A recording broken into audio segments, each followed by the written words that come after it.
السلام علیکم ورحمۃ اللہ وبرکاتہ۔ میرے معزز ناظرین، غلام قادر آپ کی خدمت میں حاضر ہے۔ سوشل میڈیا پہ اقرار الحسن اور حق خطیب سرکار کا معاملہ کافی سرگرم اور ہر بندہ اس میں اپنا بیان دے رہا ہے۔ علماء بھی اپنے اپنے وہ موقف ظاہر کر رہے ہیں۔ آج آپ کے سامنے جو میرا مقصد وہ یہ ہے آج کی جو ویڈیو بنانے کا کہ آخر اقرار الحسن کون سی وجوہات کی بنا پہ بار بار ایکسپوز کر رہا ہے حق خطیب سرکار کو۔ حالانکہ حق خطیب سرکار ان کا ایک آستانہ ہے، کوئی شخصیت ہے، ان کے بڑے فالوور ہے۔ اقرار الحسن کس وجوہات کی بنا پہ بار بار ان کو ایکسپوز کرنے کی کوشش کرتا ہے، اور حق خطیب جو سرکار ہیں ان کے اندر ایسی کون سی خامیاں ہیں کہ جن خامیوں کی وجہ سے اقرار بھائی بار بار ان کے آستانے پہ جانے کی دعوت دیتا ہے۔ اقرار بھائی نے جب ان کی پہلی مرتبہ وہ 14 فروری کو گئے تھے نا ان کے آستانے پہ، اس دن اقرار الحسن بھائی نے وہ اس چیز کو دیکھنا تھا بھی آیا کہ یہ بندہ واقعہ ہی اللہ کا ولی بندہ ہے یا ایک شعبدے باز بندہ ہے، یعنی کہ کسی کی منہ سے کلے نکال لینا، گولیاں چھری نکالنا، کسی کی آنکھوں سے چین نکال دینا۔ حالانکہ کرامت اللہ تعالیٰ کے جو اولیاء ہوتے ہیں ان کی کرامات کو ہم تو مانتے ہیں الحمدللہ، ہمارا کرامات پہ عقیدہ ہے، اللہ تعالیٰ کے قرآن پہ عقیدہ ہے، قرآن پاک کی آیات سے شفا ملتی اس کے بارے میں ہمارا عقیدہ ہے۔ مسئلہ اس بات پہ نہیں تھا ان کو اقرار بھائی کو، اصل میں وہ اس بات کی کھوج میں تھے یار بھی یہ بندہ یہ اللہ کا ولی نہیں ہو سکتا، یہ شعبدے بازی کرتا ہے، یہ بندہ کرتب دکھا کے لوگوں کو اپنی طرف مائل کرتا ہے، اور یہ بندہ لوگوں کو اپنی طرف مائل کرنے کے ساتھ ساتھ اپنی جائیدادیں بناتا ہے۔ اس چیز کی تفریق یعنی کہ کرامت اور شعبدہ بازی میں تفریق ہو جائے تاکہ لوگوں کا یقین نہ اٹھ جائے بھی کرامت بھی کوئی چیز نہیں ہوتی، کرامت کچھ ہے اس چیز کا نام ہی نہیں ہے، تو لوگوں کے یقین کو بچانے کے لیے اقرار الحسن بھائی نے قدم اٹھایا، ان کے آستانے پہ گئے۔ اور اب اقرار الحسن صاحب کا چینل اٹھا کے دیکھ لیں، ان کے ابھی جو ساری ویڈیوز آ رہی ہیں وہ حق خطیب سرکار کے بارے میں ہے۔ اب اقرار الحسن یہ صرف تفریق کرنے کے لیے کہ شعبدہ بازی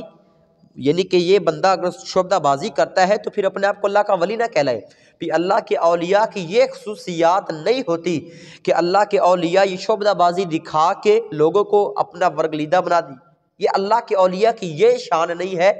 یہ بتانا مقصود تھا اقرار الحسن بھائی کا، لوگوں کے سامنے یہ موقف ظاہر کرنا تھا۔ پھر جب ان کے آستانے پہ گئے تو آگے سے پھر تو ریاکشن بہت غلط ثابت ہوا۔ وہ تو حق خطیب سرکار نے جب دیکھا یہ تو میرا بھانڈا پھوڑ رہا ہے اقرار الحسن، اس کو تو پھر اگر اپنی اس نے حفاظت کرنی تھی تو اب یہ ملک پاکستان نہیں ہے، یہ عزت یہ ساری دنیا کا بھی عزت کا معاملہ بن چکا ہے، بھی پوری دنیا سے لوگ انگلی اٹھا رہے ہیں۔ سعودی عرب سے انگلی اٹھی گئی ہے، ترکی سے وہ علی ارطغرل ٹی وی والا اب اس نے انگلی اٹھا لی ہے، انڈیا کے اندر ہمارا ہمسایہ ملک انڈیا ہے وہاں سے لوگ یہ باتیں یعنی کہ ہر مکتبہ فکر کا بندہ اس پہ اپنی وہ رائے رکھ رہا ہے بھی یہ بندہ ٹھیک نہیں کر رہا۔ یہ بندہ تاجدار ختم نبوت کا نعرہ لگاتا ہے، یعنی کہ آقا کے تاجدار ختم نبوت کا نعرہ بھی لگاتا ہے، اور ساتھ ساتھ یہ کہتا ہے بھی آقا کی ختم نبوت کا اصل پہرا دینے والا ہی میں ہوں، اور میرے سوا کوئی اللہ کا ولی بن ہی نہیں سکتا۔ تو میرے معزز ناظرین یہ تھی ایک تفریق کہ اقرار الحسن نے لوگوں کو بتانا تھا یہ بندہ کوئی اللہ کا ولی بندہ نہیں ہے، اس کے اندر وہ جو شرائط اللہ کے اولیاء کی ہیں وہ شرائط نہیں پائی جاتی، وہ بندہ فاسق مولن ہے، اس کی شکل و صورت ایک سجاوٹ ایک بناوٹی ایک اس کی زینت و اس کی زیب و نمائش آپ دیکھ سکتے ہیں کہ وہ بندہ اللہ کا ولی بندہ نہیں ہو سکتا، بلکہ وہ بندہ عوام الناس کے اندر لوگوں میں وہ گمراہی پھیلا رہا ہے، لوگوں کے سامنے قسم کی وہ گمراہی پھیلا رہا ہے، لوگوں کو ورگلا رہا ہے، اور لوگوں کے اندر بھی پھر ان کے جو چاہنے والے ہیں اب وہ بھی ان سے متنفر ہو رہے ہیں۔ تو میرے معزز ناظرین پھر اقرار الحسن نے 23 مارچ کا اعلان بھی کیا ہے کہ ان کے آستانے پہ جائیں وہ، اور پھر ایک مرتبہ ان کا پردہ چاک کرے، تو اس حوالے سے آپ بھی اپنا موقف دے کے آیا کہ اقرار حسن واقعی حق پہ ہے یا حق خطیب حق پہ ہے۔ اب تو معاملہ بالکل یہ من وجہ عیا ہو چکا ہے بھی حق خطیب سرکار وہ اللہ کا کوئی ولی بندہ نہیں ہے، شعبدے بازی دکھاتا ہے، اور اس کے جو مریض ہیں جو ویل چیئر پہ ہوتے ہیں وہ بھی کوئی اس کے اپنے ذاتی مریض اس نے ذاتی مریض اپنے بنائے ہوئے ہیں، کوئی ہوتا ہے نا باہر سے مریض آتے ہیں، نہیں ایسی کوئی بات نہیں ہے، وہ اس کے اپنے ذاتی